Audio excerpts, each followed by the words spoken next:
Hello and welcome to Highlife Music Deconstructed. If you're following us for the first time and watching, welcome. And if you've been with us from the start for the first episode, thank you so much. Highlife Music Deconstructed is a 5-part series where we explore the history of Ghanaian highlife over a century, a whole 100 years. We have been exploring the sound for the last month now, and we're on episode 3. Episode 3, we will be looking at what many call the golden age of highlife. So that's between the late 60s to the early 80s. My name is Abena Serwaa, and I'm the founder of AKADi magazine, an online publication designed to connect Ghanaians across the diaspora and the motherland. I'm joined today by Bernard Johnson-Tackie, a man of many talents. He is the creative director of the GoldenStool project. He's also a vinyl record DJ and a collector. He goes by the name of Volta 45, and he's also an archivist and a cultural activist. Welcome, Bernard. Hello, Kirsty. Thank you very much. And yes, welcome to Highlife Music Deconstructed. It's great to have you back. Wow, always a pleasure, yeah. I have to say, Bernard, since, the 2 episodes have run, we've had lots of people show so much interest. They've been really excited. We've had people look for their parents' old records and start dusting them off and playing them. How does that make you feel? Well, I mean, to begin with, I'm quite happy that people are actually sort of beginning to realize the historical importance of our music in terms of what it stands for us culturally. And I'm also quite interested that at least more people are listening to us now, and I think more people are gonna sort of carry on following Highlife, especially not only the old ones but the new up and coming ones as well. Absolutely. So I mean, I know that for us to have people consuming the music again, sort of promoting it and, just getting to know it, it's really important. And I think that's part of what you do at the GoldenStool. Yeah, so at the GoldenStool project, I mean, we are primarily an initiative that is meant to promote, encourage and develop the Ghanaian arts. And one of our objectives is actually to build a digital archive of traditional music from all the 4 corners of Ghana. We've actually started recording, and it's a long slog, but I mean, it's a long-term journey. So yes, we're gonna get there. Well, it will be exciting to find out what happens and how you get on with that. Thank you. No, I'll definitely share with you Yeah. once it's all ready. Yeah. Yeah. So for those of you that missed episodes 1 and 2, I'll just give you a really short, brief sort of run through of what Bernard spoke about. So he talked about the influence of indigenous music on highlife. He also talked about the split in highlife between, we had dance bands and also guitar bands. He talked about the influence of women, a very strong influence, and also the rise of Black consciousness as well. So if you missed it, don't worry, because we'll put the links in the description box if you're on YouTube or Facebook watching us at the moment. I'd like to take this opportunity also to shout out our media partner, 1124 Inc. They are a Ghanaian record label and media company, and they use a platform called Music on Transit, which is focused on exploring the intersection between African music, technology, and also culture. So a big shout out to them. Bernard, why does that sound serious? No, well, yeah, carry on. Honestly, yeah. I have to say that, as I said earlier, you've really whetted people's appetites when it comes to highlife music. And one of those people is my dad. Yep. It's because of my dad that I love highlife, but Okay. he's been asking me if CK Mann is going to feature in this 3rd episode, because he loves CK Mann. So could you put his mind at rest and tell us? Well, hello, Dad, if you're watching. Yes, I am going to talk about CK Mann and Papa Youngster when I talk about Funky Highlife later. But yeah, just to sort of make things a bit more interesting. So I'm basically going to digress on the period between the late 60s and the early 80s, i.e. revolution time. I've once again split it into 7 very manageable portions, which I suppose would give you a bigger, broader picture of what I'm trying to say here. So first of all, we'll be looking at the transatlantic musical exchange, so the ebb and flow of music exchange between Africa in general, I mean Ghana in particular, and the Americas. We would be looking at Ghana's fixation, or in that sense, Africa's fixation with funk music, because funk was a genre that really caught on in Africa, and I think most of the world as well, I guess. We will also be looking at the Back to Our Roots movement. Although in the 80s there was an influx of loads of genres of music, there were these musicians, in the mid-70s, who decided not to sort of partake in the imported goods. They decided to go local, made in Ghana. We'll take a look at them as well. We'll be looking at the connection between Highlife and Afrobeat quite briefly. We'll also be talking about the industry structures that supported the golden age of what I'd call the golden age of Ghanaian music. And then finally, we'll be looking at the day that the party came to an end. Oh, well, it sounds like a lot for us to get through, but it sounds exciting. Yes, it will be. It will be quite exciting. I'll try as much as possible to make it as exciting as possible. And give us some of your knowledge bombs. I like it when you do that. No, certainly will do, yeah. Okay, cool. So you're going to kick us off, aren't you? Yes, of course. As usual, I'm going to kick off by playing some music. So what I'm going to be playing is, one second, is, get out of sleeve. Yeah. Which camera is it again, Patrick? Is it this one or that one? Oh, that one. God, I hope you can see. So that says what? Should we read it So out? this is African Brothers Locomotive. Okay. Locomotive Train. Yes. I mean, this is one of probably, I'd say, the rarest. Sorry. Yeah. Do you want me to do it? No, that's one of sort of like the rarest sort of African highlife records. Okay. But it's not only highlife, it's something else. So yes, Okay. I'm gonna try and kick off and make it work. So while Bernard sorts out the record, I just want to remind you, if you're not following us on Twitter, we have a Twitter handle now. We are HMDSeries. And if you're live tweeting, it's hashtag HMDSeries as well. Bernard, are you ready? Pronto. Okay, great. My people, I hope you are all there. I lie. We did. Now, I beg you, make you all help me. Tell every man and woman where they inside this world something about love that make everybody hold in love tight. For this world we they inside, number 1, living. Number 2, fear. Number 3, corner. If they inside proper, alive? No. Now here we go. 1, 2, 3, 4.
Joseph. Baby, I cry. We are cool, baby, Joseph. Then maybe I saw the plan yo. What do you want, cry, Joseph?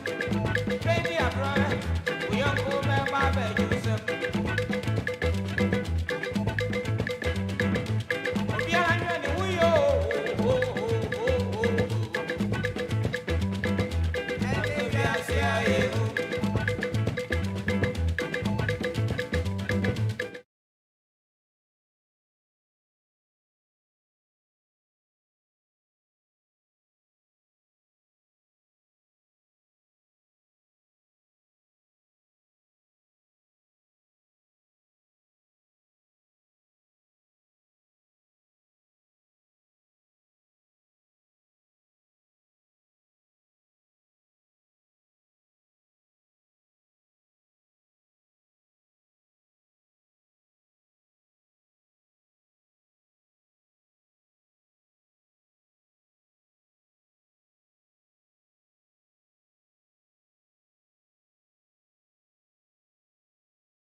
Hello. Yes.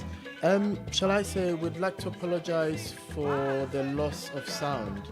I think we have a bit of a technical glitch. I think we've sorted that now. So yes. I'm hoping that some of it was heard, but I mean, basically you can really hear the funk with that sound. That was African Brothers, and that was Hold Your Lover Tight. Yes. And it's definitely got like a train locomotive feel to it. Yeah, I mean, there's quite an interesting sort of story to this album because It's one of the only full-length Afrobeat inspired or Afrobeat influenced albums that Nana Kwame and Pedu wrote. So yeah, I think it's something that we'll talk about when I talk about the connection between Highlife and Afrobeat music. But yeah, it was a genre that they really embraced as well. No, it's definitely really catchy. Yep. Now, I know that last episode, you kind of left us on a cliffhanger. So we had this situation where we had the dance bands in decline. They were very big, very sort of unwieldy and expensive. And then you had the guitar bands, which were smaller and able to sort of morph to the changing sort of socioeconomic climate. So you left us on that cliffhanger. Now we've entered into late 60s, early 70s. What is the vibe in Ghana? Right. So late 60s, early 70s, I'd say that was a period in our history when, or in the period of like the history of contemporary Ghanaian music, when there was a huge influx of different genres, you know. So you had soul, you had funk, you had Afro-Latin music from South America, you had people experimenting with soca, you had Afrobeat, typical example of the record I just played, Nana Mpedu's Hold Your Lover Tight record.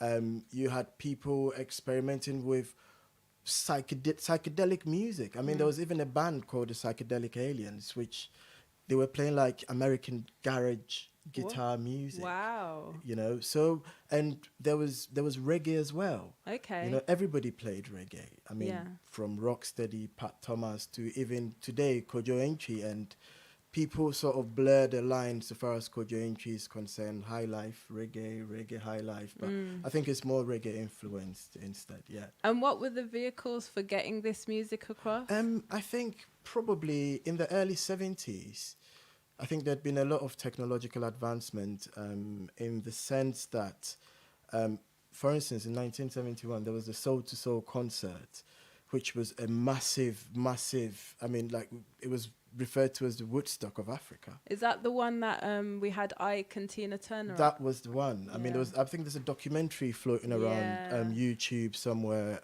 and that was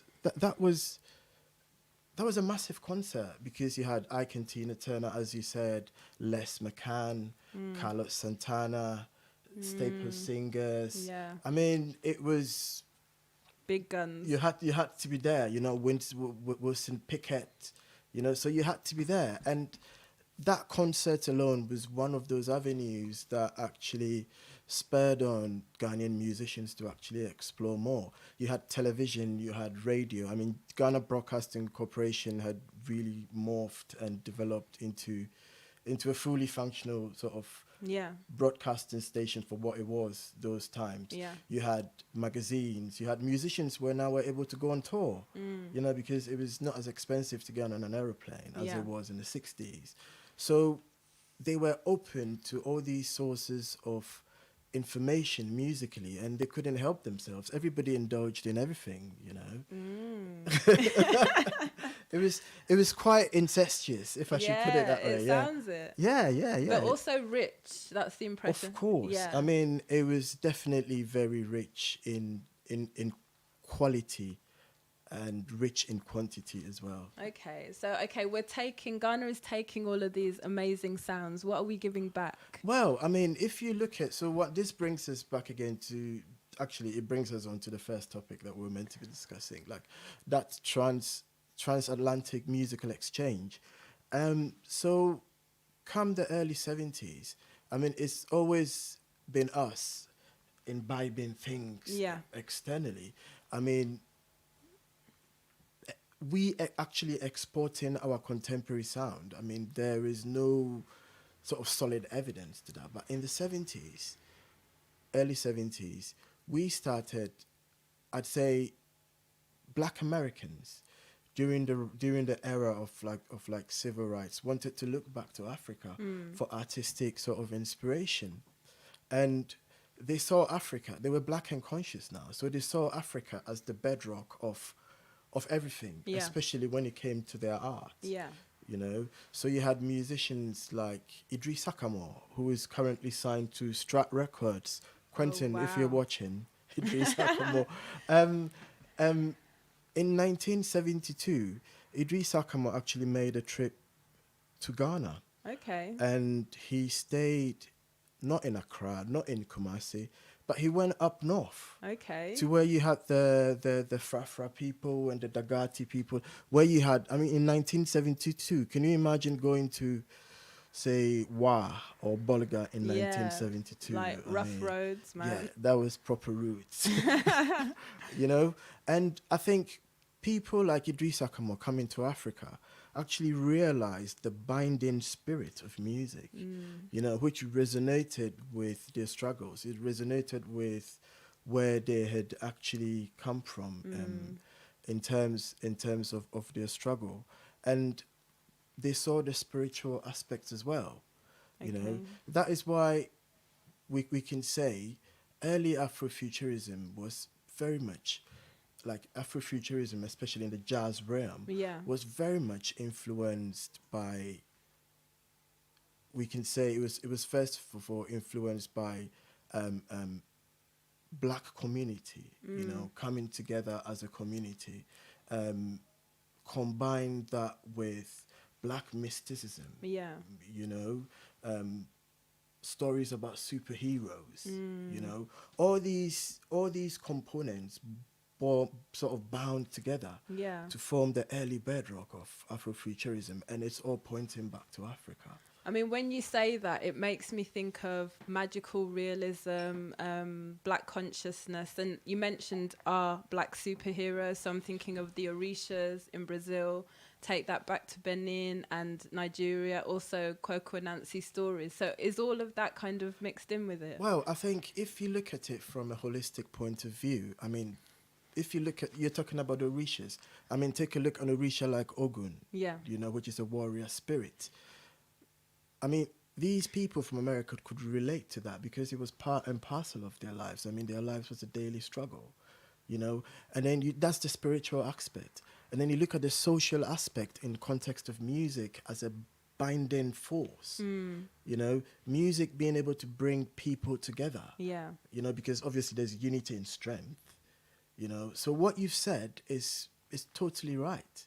You know, all those points are still heavily embedded in what we exported. You know, what these people came from America to actually seek.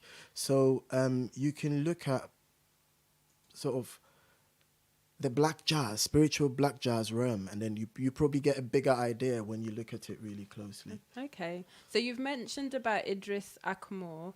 Who are the other influencers around that time? Well, I mean, probably the leading proponents of that sort of Africanized spiritual jazz is like Art Ensemble of Chicago. You know, you had Pharaoh Sanders, who's sort of, all his albums that he made in the 70s were like really heavy spiritual jazz albums. You had Clifford Thornton and the Jazz Composers Orchestra, which was, it was a jazz band, it was a jazz group, but it had about probably a 10-piece African percussion section. Wow. That's serious. You know, so that added a little bit of sort of earthliness to the whole sound. So, yeah, and then you've got labels in America like Strata East, who released quite a plethora of spiritual jazz albums, Orchestra Al Salam, Dog Khan, you name it, and the list goes on. Okay, well, you've kind of whetted my appetite now. Yeah. Does that mean we can listen to some? Well, yes. I am going to play you sort of a record which is inspired by soul, I think. Okay. Is inspired by soul. Okay, because I think, like you said, there were other types of music that was influencing the sound. So it wasn't pure. You'd have a mix of lots of things, wouldn't you? Yeah. You would have a mix of, so maybe someone can release a full-blown album. Yeah. But it wouldn't just be funk. It wouldn't be sort of classified as a funk album. It'd be classified as maybe a Highlife album. Yeah. Yep. Yeah. Okay. So while Bernard is sorting out the record, Vis-a-vis. which will be Vis-a-Vis, I really like them. While he's sorting that out, I just want to remind people, I mean, we've had quite a difficult time, us black folk, with everything that's been happening, especially this year. But as many of you know, in Nigeria, you know, there's still a lot of problems related to police brutality. So what we've done is we want to keep the awareness going. So we've got some links that we're going to put in our description box just for those of us who want to keep ensuring that this information and this news remains in the media, so that it, you know, we start to make change. So we're going to put those links in the description box, and if you want to, you know, participate and support, they're all there. So Bernard, Yes. are you ready? Yes, I am ready. Okay.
So that was Vis-a-Vis, the band, and what I heard was Sadness Will Kill Me, something like that.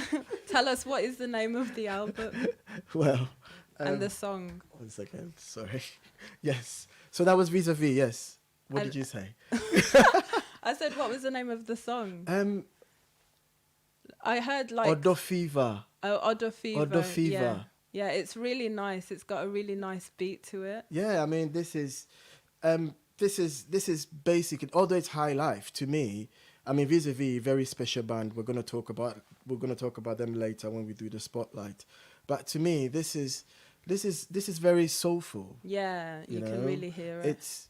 It's got a very soulful groove. It's not got that typical sort of major key high life sort of feel. But yeah, I think it's a typical example of a band from Kumasi saying, "Oh yeah, it's all soulful. Let's do a bit of soul." No, I love how they're drawing from these different sort of external, types of music. Yep. So, I mean, you talked about funk a little bit earlier, Yep. but what was Africa or Ghana's fixation with funk? And can you explain what funk is? Like, break it down. Well, I mean, when we talk about Africa and Ghana in particular's fixation with funk, I mean, what is funk? Funk is a combination of jazz, soul, and R&B. You know, that's it really. Yeah. And funk was obviously personified by this larger than life, black power, black and proud sort of man. And to begin with, that You really... mean James Brown? Yes, of course. Yeah. So, and to begin with, that really, really resonated with black people all over the world. Yeah. You know? And then secondly, you break down funk to the lowest possible denominator and you listen to the drum breaks. Come on, there's something really ethnic about it, you know. Ethnic. No, seriously. I mean, there's something really deep about it. I mean, something really ethereal, if you know what I mean. Yeah. And if you listen to even the grooves, Yeah. you know, take out the horn lines, you know, that the melody side. But if you listen to the grooves, it's so very African. So You know? I kind of feel like what you're saying is, even though, say, James Brown, we know him as an American, basically we're going back to our roots, so that is essentially Africa. So is that kind of why there was a sort of appreciation of the music? Well, yeah, because we could relate to it, because it was our sound. Yeah. You know, the fact that you've been taken as a slave across the seas to America doesn't mean that you lose yourself. Yes, of course, you might lose yourself. But when it comes to something like rhythms and music, it's in your blood, you know, because when you were pregnant with your mum as a baby, when your mum was pregnant, I mean, you could still hear. So I think when you take that scream, you know, that James Brown does, How does it go? that sort of howl. No, obviously, no, I'm not going to do that. I don't think I'm qualified enough to do that howl. I've not got that sort of really gruff, Okay. deep throat I'll voice, let you off. you know? But even if you listen to those screams and howls, like when you listen to James Brown, I mean, it is 210% like very raw, very African, isn't it? Yeah. I mean, that points to like the Dagati and the Frafra people.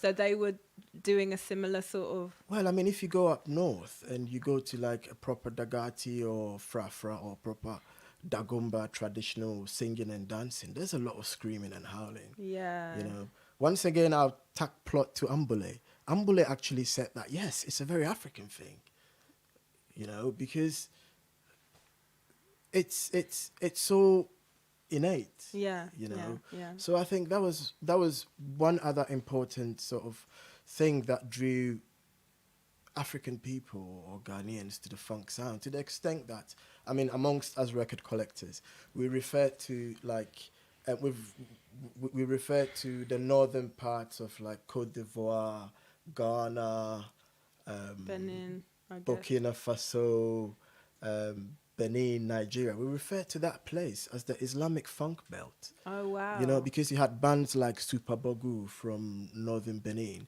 I mean, predominantly Islamic area, but they were totally hooked on playing funk music in the 70s. Yeah. And yeah, very deep Okay. material. One day when we do something about Benin, probably I'll get a chance to play it. So I feel like there's something quite enduring about 70s music coming out of Ghana. Yeah. And I know that as a digger, it's kind of what you guys look to find, isn't it, and play. Yeah. So why, like, we're in, you know, the 20s, 2020, why? Why do we take pleasure in going out there and looking for music from... But why that particular period? Well, you know what? I think in terms of African music, sort of the early 2000s was quite, there was quite an awakening, a second awakening, I should put it that way, for or second demand for African music, especially funk inspired or sort of funk connected records. And you had diggers who would go to Africa, Ghana, Nigeria, you name it. And So when you say diggers, he doesn't mean people just digging the ground. He means music, DJs that go looking for music, isn't it? yeah, Yeah. I mean, Records. yeah, digger. Exactly. So when people go looking for records, they didn't go like those people that went in the early 2000s and sort of mid 2000s. They didn't go looking for Highlife. It was for African funk records. But you know? But I think it's interesting because you mentioned before that no musician or band was actually playing pure funk, which means that they would have come across Highlife if they got whole albums. Yep. I mean, for sure. I mean, when you take a look at all the heavyweight, sought after funk albums, obviously, but I mean, the Frank album, even K. Frimpong's albums, the really rare Fourth Dimension Band, even KJC's sort of album, some of KJC's albums. I mean, it's a Highlife record, but the point is it's got 2 or 3 really devastating funk tunes on there. So that makes that record worth £1,000 easy. Are you joking? No.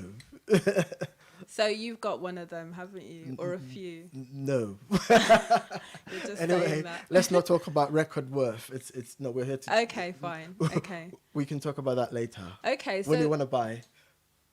when they want When do you want to buy? Oh yeah, I'll just get my money ready. Okay. Okay, so you're talking about the diggers and the fact that they came across Highlife as a result of looking for Yep. funk. So that's a positive, but in a sense, didn't that also mean that we ended up, you know, it was the diggers that had these records, so we kind of lost a lot of our physical records, didn't we? Yeah, I mean, we did lose. Actually, we've lost it all. Let's Okay. face it. I mean, it sounds quite grim, but I mean, it's a fact. The fact that now we've got all our records sat on the shelves of collectors in Europe and America and whatnot. I mean, what we have still got is the inborn music thing. And although we lost our records, or people sort of sold it very cheap, the activities of these diggers, including that is what we've done, sort of helped to launch the careers of, or relaunch the careers of certain musicians. Like who? You know, I mean, if you look at Ebo Taylor, you know, Ebo Taylor was sort of rediscovered because people reissued his music. Yeah. You know, same as Jay Dublé, both of them still tour. I mean, Ebo Taylor started touring in Europe in his 70s. It's a bit late. Well, I mean, that shows you the endurance of his music. Yeah. You know, it shows you how much his music is worth, because if an album that he cut 35 years ago is still making people dance today, then that tells you that there's a lot of substance to it. And you talked about Jay Dublé as well. He's pretty... Well, Jay Dublé is a heavyweight because Jay Dublé's 1975 album, the Simigwa album, which is also worth quite a few bob. Need to get that one as well. I think that album released in 1975 was the eponymous sort of Ghanaian highlife funk album. Okay. You know, it's sort of, it's the cornerstone. That is a reference album. That's the album that people sort of, Ghana funk, there you go, Jay Dublé Ambule, you know. And Jay Dublé, he himself has said, yes, he started rap, you know. No, hold on. Yes. Yes. Are you dropping some knowledge bombs again, No, Bernard? this is sort of a, I mean, okay, the first album, his first rap song. Yeah. Rapper's Delight, Sugar Hill Gang, 1979. Okay. Yeah. Jay Dublé, Simigwa, 1974. Okay. I mean, when you listen to what he does, it is rap. I mean, you might decide to disagree with me. Some people might decide to disagree with me, but I agree to disagree. Yeah. But it is rap. You can trace it back to what I spoke about in the first episode of the Achame, and when they do their appellations and when they sort of give their due praises to whoever is their benefactor. Yeah. It's the same way. Yeah. You know, it's structured by bars. So you heard it here, maybe not first, but you've heard it here again. We started rap in Ghana, okay? Yeah, Yeah. we did start rapping. Yeah. I totally agree with you. Okay. On that. Yeah. So in terms of other influences, I know you mentioned Vis-a-Vis as well. Yeah. So in terms of other sort of protagonists, I should put it that way, Okay. the people that were laying down the groove so far as the funk was concerned. So you had bands like Vis-a-Vis, who I've just played a track about them, but I'll sort of divulge about them a bit. You had the Fourth Dimension band, they had George Darko in it, who went on to make Bugger Highlife. You had the Apeja Show band. So this band was more of an experimental band that was put together by Essibons. You talked about them before. Yeah, it was an experimental band put together by Essibons to try and play a slightly different sound. You know, it had Ebo Taylor in it as well. It had Jadu Blay. It had George Emisa in it. But in general, everybody dabbled in it. Okay. Everyone. I mean, Nyame Betre band. I mean, come on, that is a proper guitar band from the Ashanti region. But they ended up playing sort of some really nasty funk tunes. But positive. Well, if I say nasty from the DJ's perspective, that is like something absolutely amazing beyond amazing. Okay. And I know you've mentioned about Ralph Kariko. Yes, so we can't talk about Ghanaian music and not talk about Ralph Karikari because he was a bass player, by the way, and Ralph has played on over probably like 300 albums. You know, he played on the sort of the legendary KJC, KJC Sichi Highlife, with this KJC and the Noble Kings. He was a bass player for the Noble Kings, and he invented that sort of percussive style of bass playing that people like so much. What's its name? Some people refer to it as goat shit bass. Nice name. Well, because I mean, it's just that sort of drop percussive sound. Okay. And you hear that a lot in Sichi Highlife. I'm sure you've probably heard it, but it's probably has not occurred to you. Yeah. But he actually invented that style. So just for those that didn't watch episode 2, Sichi Highlife is what I would call it like a medley of different songs. Yep. And they used, I think it's a 12-inch, you said before? Yeah, mainly like 12-inch. Yeah. So it's meant to keep you dance. Keep you. Yeah, so you don't need DJs like Bernard. So, am I right? So yeah, that's that is it. So that's the role of Ralph Kakari. I mean, we cannot talk about this show and not even mention his name. We have to mention his name. Okay. And that is a fact. Well, I think this is a bit men heavy. Yes. So I think you should tell us about the women that were. Well, there were some very prominent women in the 70s. Actually, some of the women had still carried on from the 60s. I'm not going to like go back like Charlotte Dada and stuff like that. They'd carried on, but fast forward, you had singers like Nana Love.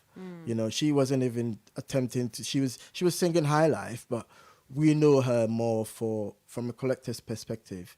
We know her more for her funk and sort of disco records. You know, we've got the Nananum still in the 70s. They were still releasing a lot of 45s for Gapophone. We had Efua Dokenu, who was signed to Essibons. Okay. So she was quite a good singer as well, ever singer. So that was also a totally different totally different vibe. We had a young lady, Talata, who went on to make it big in the 80s as well. We had Irama Bedu. So the women, actually lots of the women in the 70s, if you managed to make it up that far, you were accorded a lot of respect. Okay. A lot of respect. And where would they be playing? Well, I mean, Accra was a hotspot those days. I mean, Tiptoe was still going on. Silver Cup was still happening. The Seaview Hotel, obviously, was still going on as well. You had the Pagoda, which later became the Napoleon. Okay. There were a whole lot of places. Even in Kanishi, still you had a place like is it called? No, I was telling you about it. Is it called like Akwalaja Isu? Oh yeah, Or some you've mentioned weird it name before. like that. I remember hearing that name as a kid because Yeah. that place used to be like a concert house. So, well, there were places for everybody to play. Okay. There was music 24/7, live music 24/7. Okay. Well, I think on that note, you should play us something. Well, yes. So on the funky note, I am definitely going to play you something. So this is the one I was telling you about. Is this an Adolfo Sound song? So, this one is. Hold on, I need to find it. Okay. Well, while Bernard is messing about with the record, we just want to remind you that if you've got any questions or comments, you can share them with us in the comment section, and we will do our best to answer as many as possible. So anything that you're not sure of, or you want to just comment because you know about what he's talking about, just let us know. And just to remind you, we're on HMDSeries, so we're on Twitter and also Instagram as well. Bernard, are you ready for us? Well, so this gentleman here, Yeah. I know you really like him. I love him. This gentleman here, so I'm going to play a proper funk, sort of a typical Ghanaian funk-inspired song. Yeah. And this is from a guitar band. Which we talked about in episode Not 2. not even people that, this is from a proper concert party guitar band. Okay. So that was how Obiba J.A. Adolfo City Boys Band International, that one. Look at him. He looks really cool. What was his name? Black Chinese. Wow. Well, so that's City Boys. And this is, battered cover, but this is my original copy. I've had this for over 15 years. So yeah, it's got a lot of story to it. Okay. So Bernard, go on. Yep. Bernard's going to cue that on. As I said, remember, if you've got any questions, this is the time to ask this guy because he seems to know everything, don't you? Man of many talents. Okay.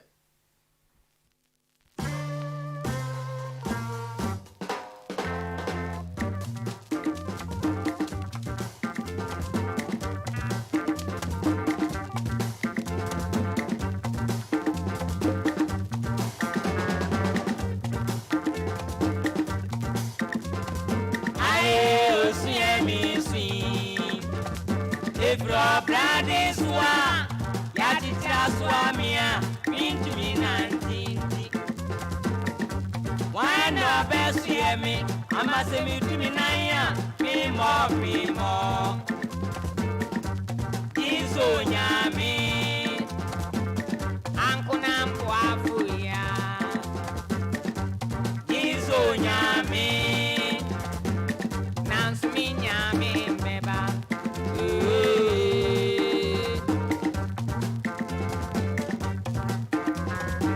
Oda seni biya bebe biya simwa, ewa brade swa. Swana samando. Any sort of baby, Asimwa, now for Yamano. I'm the Emrame Bano. I decided to swamino, they moved to me, dear baby, Asim. Me papa, best Yamano, I made it. Me mammy, you know, I'm in 70 years. Every science I made him, every science I saw, I slept with a more papa. Moving, dear. Into my distress, media is a yame. Uncle Namboafuya.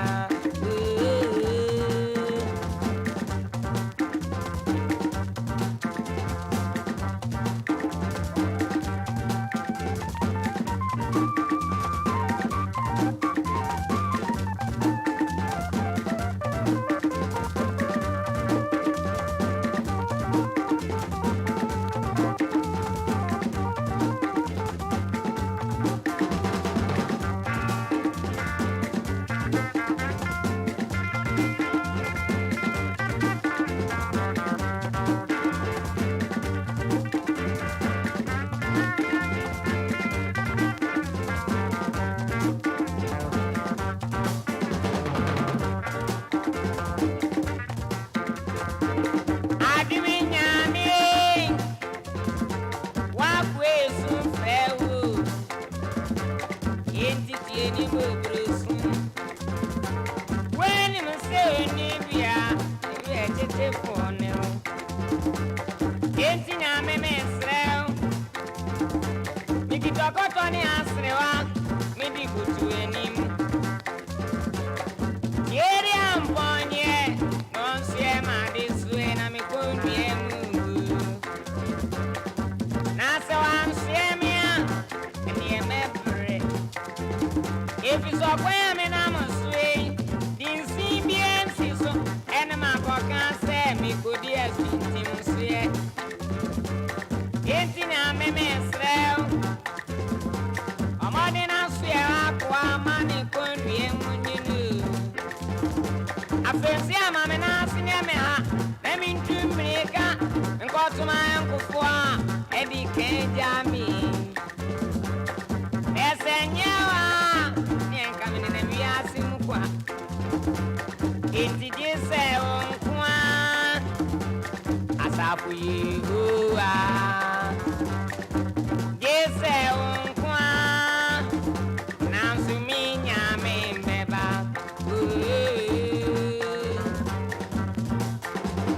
I see me see the problem is why Yaditra Swamia mean to me, Nanti. Why not best hear me? I must say to me, Naya, me more, be more. Gizo Yami,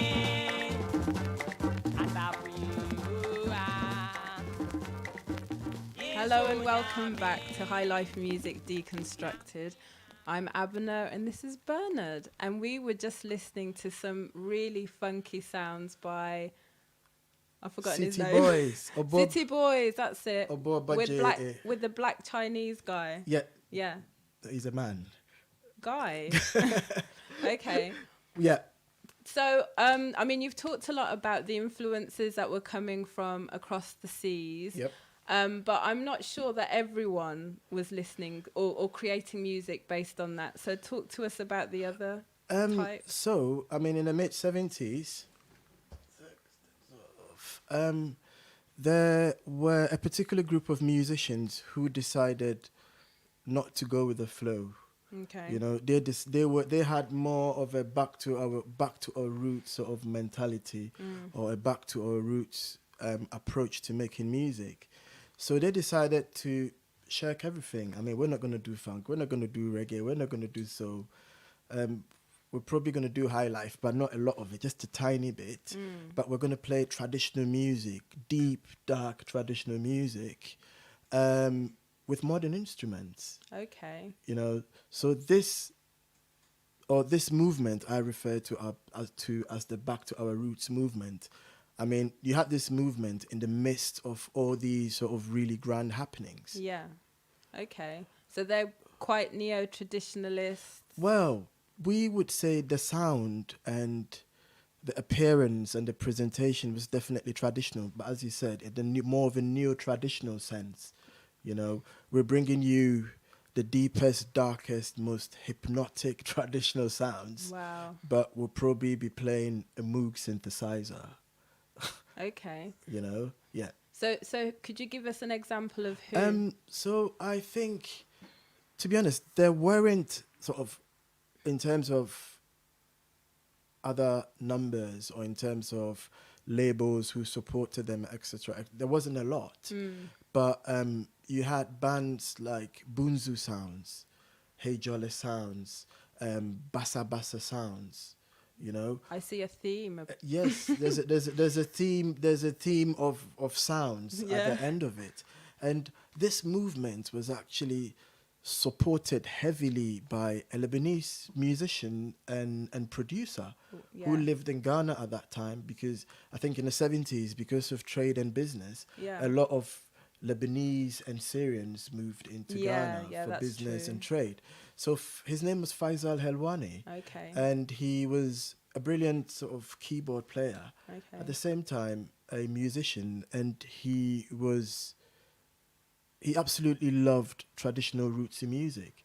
So he actually signed on these all these bands that I've mentioned, basically, Yeah. and released records on either Aphrodisiac or maybe Makosa editions or something like that. So he supported them.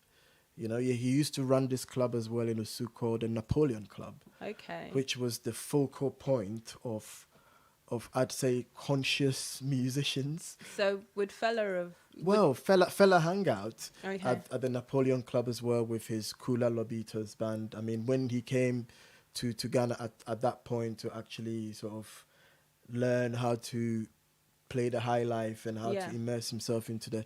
So it was a Napoleon Club, and yeah, Hugh Masekela as well really was a regular, because I mean it was a conscious spot. Yeah. You know, people who were quite into their heritage sort Yeah. of place. So Hugh Masekela, he was so enthralled with Hejole Sounds actually, and he actually recorded a full length album with Hejole. Have we got that photo somewhere? Well, if we have, we will definitely show it to Yes, I think we do. you. Ah. Yep. Oh, wow. So, yeah, that's the one. Hugh Masekela and Hugh Masekela introducing Hejole Sounds. So, I mean, people were naturally drawn to that sort of really raw, traditional, psychedelic, sort of jazzy music. And I remember us having this conversation about you saying, oh, jazz.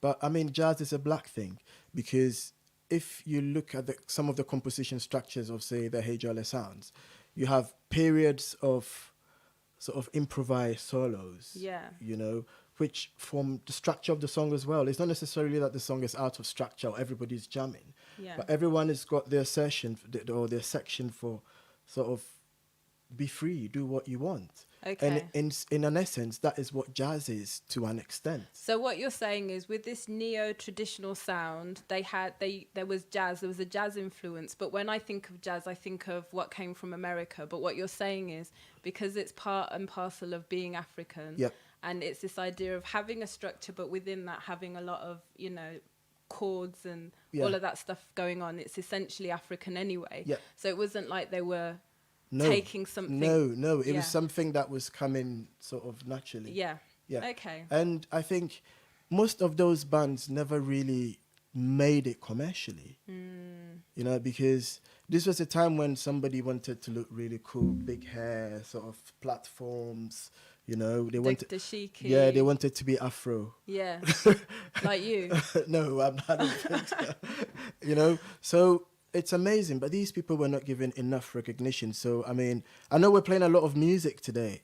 There's so much music during this period, and we can't just keep on sort of having a show of just playing music, can we? No. No, but I think it would be nice to hear this. Yeah, sound. so, I mean, we have decided to play a song from Bunzu Soundz, yeah. Bunzu Soundz, which was one of the bands as well that Faisal Helwani actually looked after. So if you could give me a second, I'll just find it one more time. While Bernard is doing that, he told me a story which I don't think he'll mind me sharing. So as I mentioned before, he's a digger. That means he goes around the world looking for records.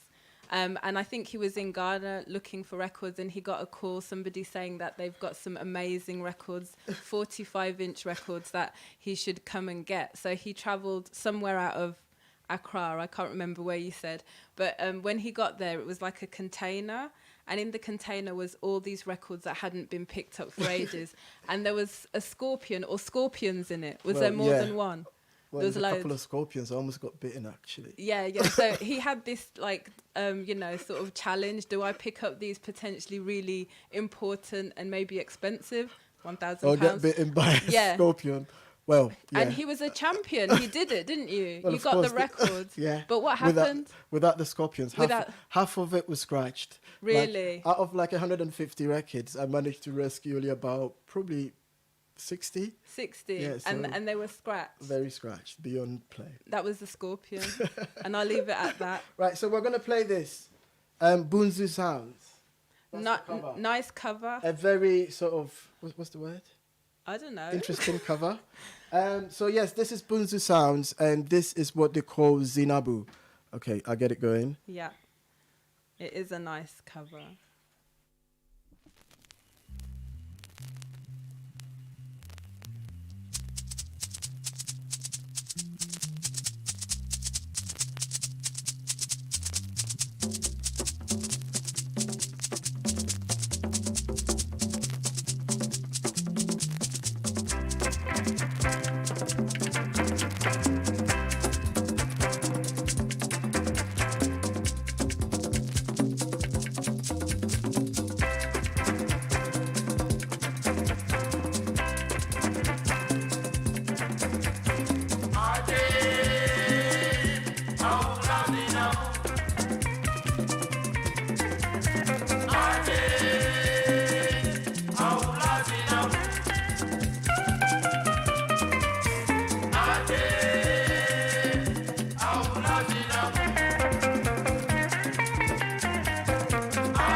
When I compare this song to the one that you were playing before, you can definitely hear a lot of the sort of earthy rhythms, very indigenous, but with the guitar, I can hear that. Yeah, yeah. Sorry, so we were just listening to Bunzu Soundz. Bunzu Soundz, yeah. So this is Awula Zinabu. And Patrick, could you bring up the cover again, please? I'd like to sort of talk about this cover because it's...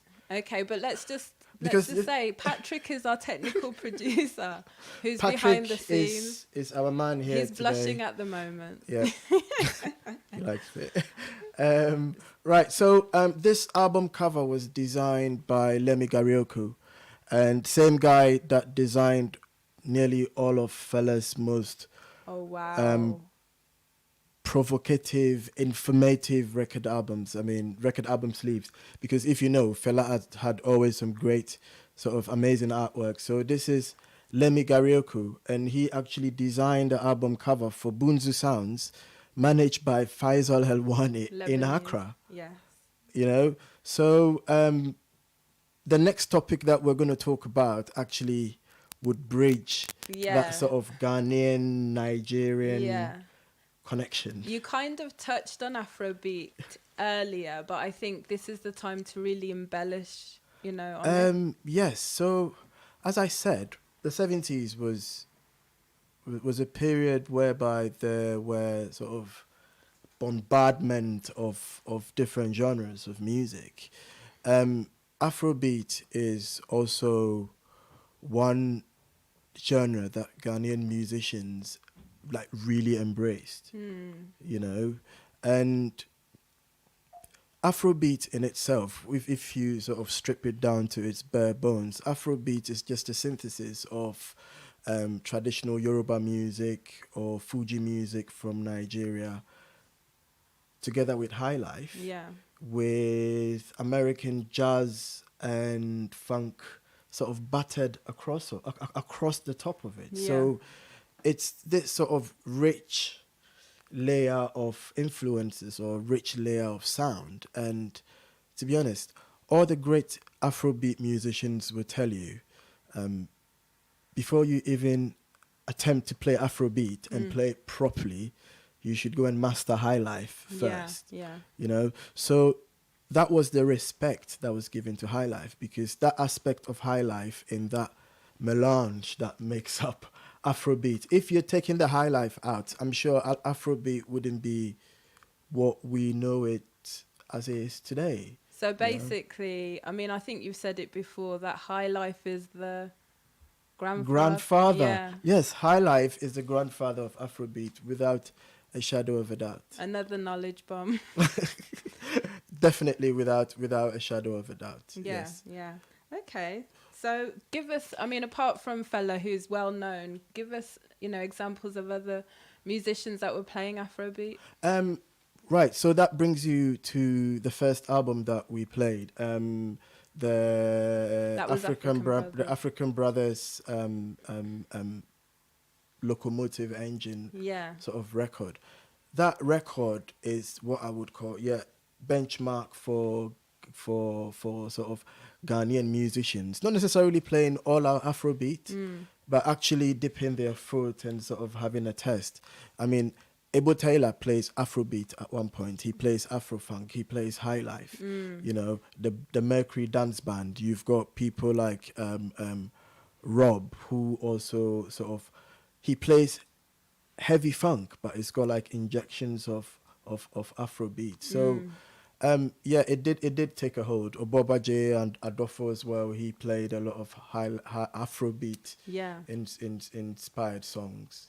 I mean, just listening to you for the last hour, the sense that I'm getting is this sort of cyclical, circular sort of pattern that we have with the music. So the music would have originated from Africa. It would have been moved over to, you know, across the waters, the Americans. They bring the jazz, their version of jazz back. But, you know, it's sort of ingrained in us anyway. Similarly, you talked about, first of all, Fela having to come to Ghana to understudy, and he had a Highlife band. You said Kula Lobitos. Yeah.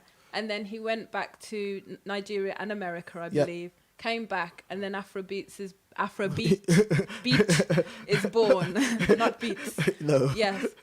So you're getting this reconstruction, you know, constantly with the music, and I guess that's helping to enrich it, and the sound that we can hear today, this, you know, melange, as you said, of sound. Yeah, without a shadow of a doubt, what you've said is just true. It's just that, I think I'd call it a feeling, you know? Yeah. It's just that feeling. Okay. End of. Okay. So, I mean, we've talked a lot about the music, but what about the structures? What was happening behind the scenes?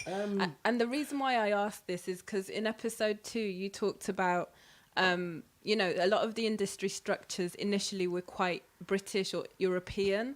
And I'm assuming that if we've got this rich melange of music and musicians, that would have changed. I think late 60s, 69, from 69 onwards, I think that was the beginning of our musical independence, if I should put it that way. So that was the beginning of Made in Ghana, music made in Ghana. So if I'm talking about like music made in Ghana, I'm talking from artist scouting, A&R, artist development, artist management, recording, production, media production. So pressing plants. We're in Ghana. Yeah, you don't have to take your tapes elsewhere to have it pressed. Everything was in house.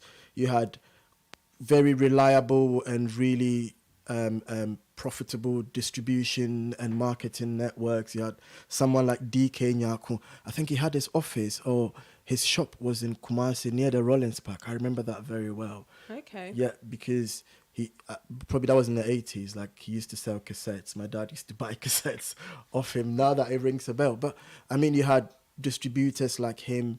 You had press. You had entertainment press. You had pundits like Charlie Sam. I mean, if anyone would remember Charlie Sam, who was an avid who was an avid DJ who was pushing new talent. You know, if anyone remembers Charlie him. Sam, Yeah. and you had like someone like Mike Egan. I think I was about. I'm not gonna disclose no. my age So, because yeah. he had a show called Mike Egan Show. If anyone remembers the Mike Egan Show, How did it go? there's something along the lines of welcome to the show. See, this is why he's not a singer.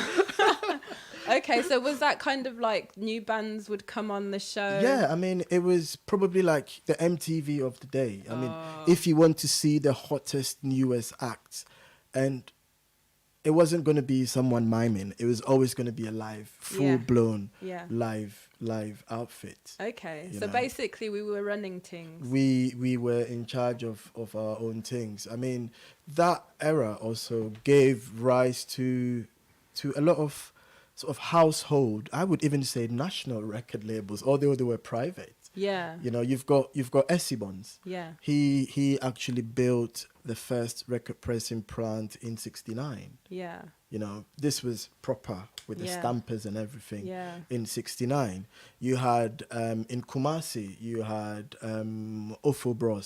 Ofori Brothers. Okay. You know, I love how they create the name.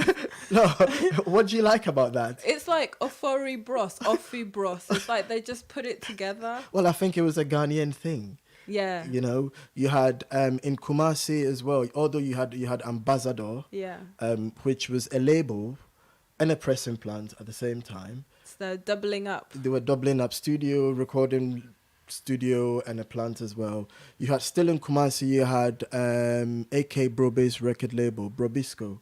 Do you see what I'm saying?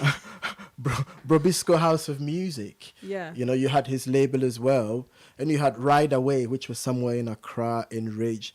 You had a lot of independent ones as well. People were actually, come the late 70s and early 80s, just before the party came to an end, people were actually sort of self-producing their own records, because I can go and pay the plant and they'd press it for me. So it wasn't just vibrant in terms of the music, but the behind the scenes was... I think there was a really sort of reliable ecosystem of all these people supporting the arts. You know, Yeah. it was not just the musicians getting up one day and playing. I mean, but you had this whole support network Yeah. that kept. That's why, to me, I refer to this as the golden era of our music. Yeah. You know, because we had 100% control. Everything was made in house, and it had that famous "Made in Ghana" stamp that looks like a comb. Oh, yes, I remember that. Yeah, it looks like a comb. And all the records had that sort of Ghana, I think it's a Yeah. standards board. It all had Yeah. those stamps on it. So So, I mean, I would say if you're also looking at your parents' records, have a look and see if you can find the ones with the stamp, because that really rings a bell yeah. to me. So that was the strength and the reliability of the ecosystem that they had in place. So how long did we have that sort of vibrant period? I think the golden period I'd probably give it 12, 15 years.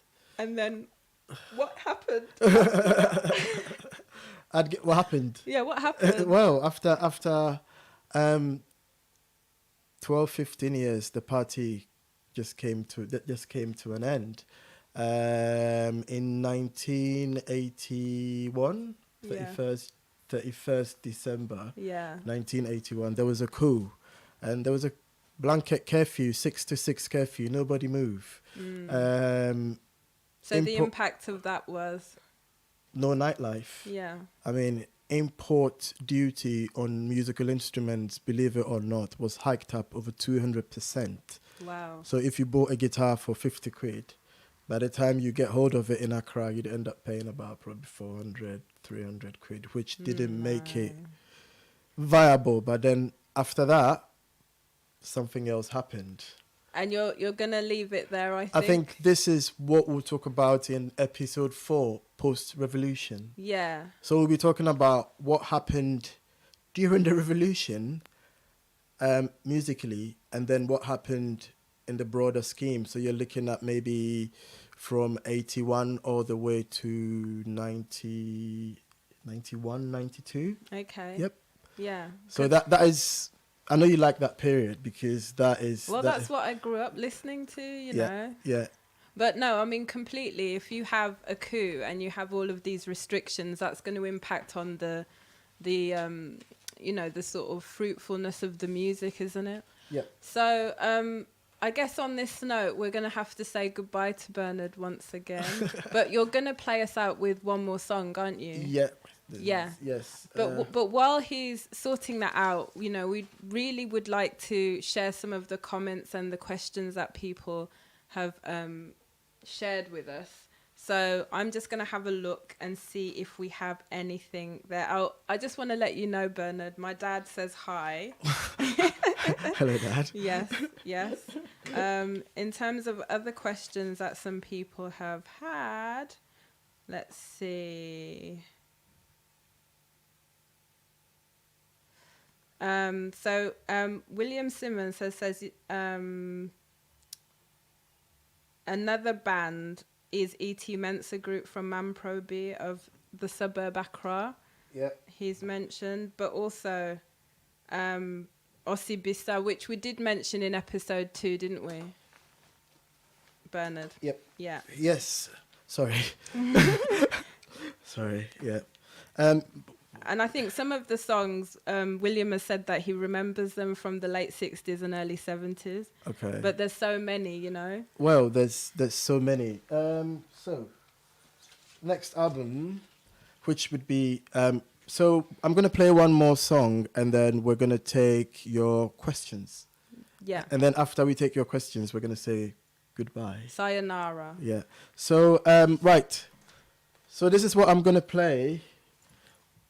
Do you remember? Yeah, Collins Marfo. Can you So see we're it? playing Obiba Collins Marfo and his Superstars. Okay, so this record is also one of the, should I say, one of the most sort of cherished records, and is really sort of quite pricey. It's from Ghana. So I spoke about the Vis-a-Vis band. Yeah. Right.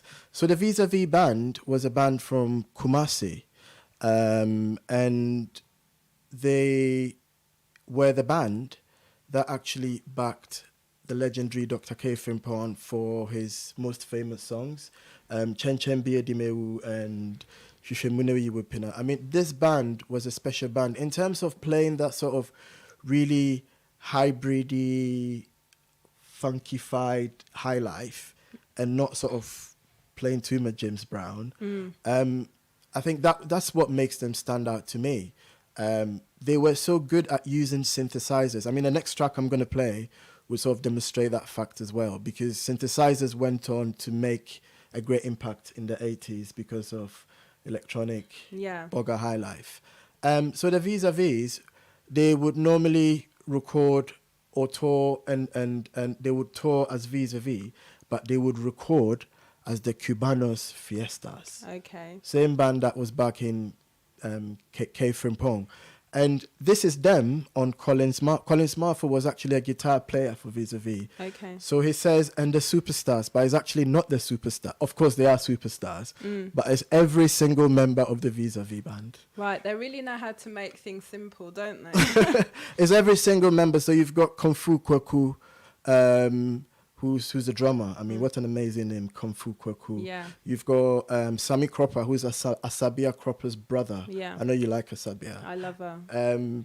You've got Slim Menu. I mean, what a name. Cool name. Yeah, and Slim he's Buster. playing bass. And then you've got Isaac Yeboah on vocals and guitar. So it was...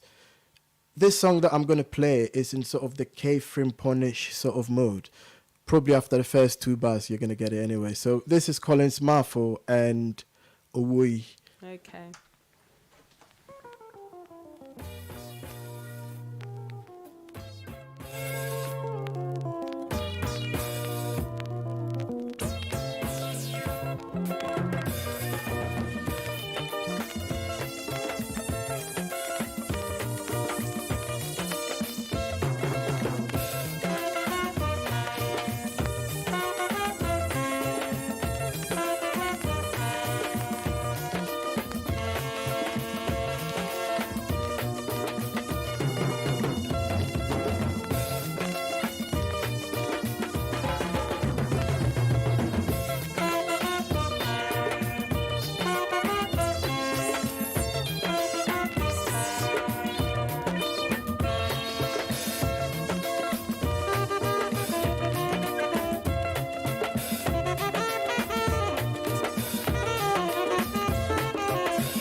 It's just someone that does a check. It could be one someone to say about you. Some of my head will be a sim wine and then you are coming seven. And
Hello everyone, you were just listening to Owui by Vis-a-Vis. I think I'm in love with this band. I've been listening to them on a loop. So this was our last song.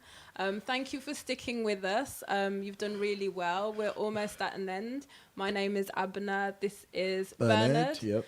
And yeah, I've really enjoyed that. I've really learned so much. And, you know, just reading some of the comments that we've had from some of the viewers, like we have one of our committed viewers, Evelyn, and she just wants to say that she loves the fact that you always you know, talk about women and the role of women in high life. I think it's just only right and important that we speak about women, because I think most women of that era are sort of left in the shadows, and you've got the men fronting everything. But to be honest, they also contributed. So I think in every episode, I will be talking about women. Good. Specifically. Yes. And William has mentioned, well, he said, he talked about Osibisa, the group, and we did touch on them in episode 2, but I think there's a reason why we've not gone into loads of detail. Yeah, I mean, Osibisa, you can't sort of talk about Ghanaian music and not talk about Osibisa. Osibisa made it internationally. I mean, they've played places where most Ghanaian musicians would actually sort of only play out in their dreams. You know, Yeah. it was massive. But the point is, this program is, or this is a program, or just It's a series. It's a series. This series is just basically charting indigenous music made in Ghana. You know, Osibisa was signed to MCA. MCA was an international label. And did they form? I heard. Remember last week you said that they formed. They formed in London. Yeah, in You know, Soho. in Soho, Tin Panale. Yeah. That is where the nucleus of the Osibisa group came together with, I think, 2 more guys who were from the Caribbean. Bailey and I think the keyboard player, they were from the Caribbean, but the core was Ghanaian. But the fact that they were formed in the UK and had a massive international appeal and released records on an international record label, I think we sort of did not skip them, but we thought we'd rather focus on what we had locally and indigenously. Okay. But And- yeah, Osibisa, great yeah, band. yeah, definitely. One more thing, my father, who is avidly watching, wants to know a little bit more about CK Mann. Okay, right. I remember you speaking about this, talking about CK Mann in the beginning. Yeah. Well, Dad, I'm really sorry if I didn't talk about CK Mann. But yeah, CK Mann was also like very influential. He was a stalwart, especially from like the fancy side of Highlife. Together with Papa Youngson, I think they recorded probably one of the first, from a digger's point of view as well, one of the first Ghanaian records that sort of most or any in the late 90s, if you were a DJ playing funk, you wanted the funky Highlife record, and it was so rare back then. And it's got that break, you know, which was created by Papa J, who lives here in London, Papa J Mensa. So yeah, I think CK Mann, we cannot talk about CK Mann when we talk about Highlife music. We need to, but the point is there's so many of them and we've got so little time. But yeah, maybe one day I will play a live mix or something and play a lot of CK Mann. Okay. So I think we've taken up a lot of your time, Bernard, and we're really grateful for you sharing your knowledge with us. Yep. You know, we will be back, Corona and Boris and all of that stuff permitting, for episode 4, where we will talk about Bogger Highlife. I'm looking forward to that one. Yep. But in the meantime, we just want to thank Bernard for dropping so many knowledge bombs, you know. Please share the link with your friends, you know, if they missed it. Technical producer Patrick. We can't forget technical producer Patrick. Who's made us look so gorgeous. Well, yes. And also to our media partner, 1124 Inc. Thank you so much for all the support you've given us. Yes, and I'll leave you with... Hold on a minute. Oh, sorry. And most of all, to our audience, for following us, for listening, for tweeting, for thanking us. And also to Rhoda. Rhoda has been busily tweeting, live tweeting. Thank you, Rhoda. Yes. So you're going to play us out. We're really lucky we're getting another song. Yeah, I'm going to play you out with this. I can't wait. Well, Jedu Ambule. that is it. This is the sort of the eponymous record, and this is what people refer to when they talk about funk made in Ghana. So thank you very much for listening and watching, and I'll try and find this. Follow us. We're on HMDSeries, Yep. Twitter and Instagram, and we'll see you soon. Bye bye for now. Bye.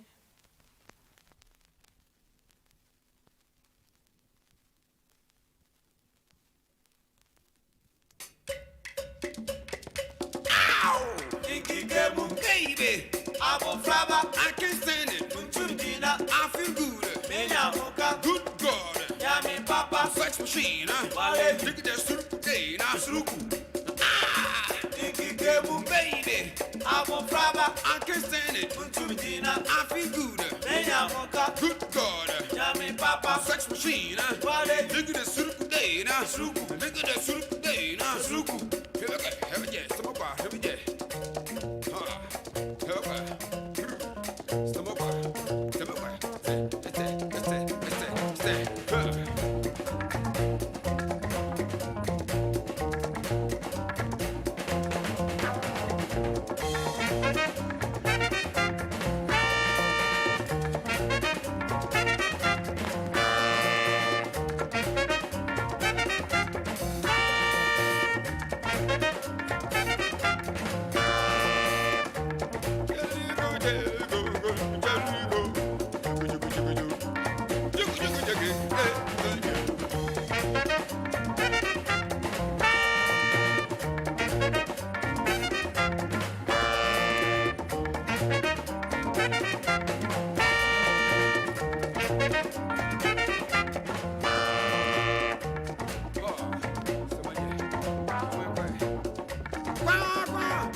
And if I'm going to tell about it, AKADi! Sana agree the papi. Get it? Some of us. Some of you. Some of us. Some come on, some of us.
It's about a super bobby. He's all about a super bobby. Yeah, man. Do your thing. Dig it down.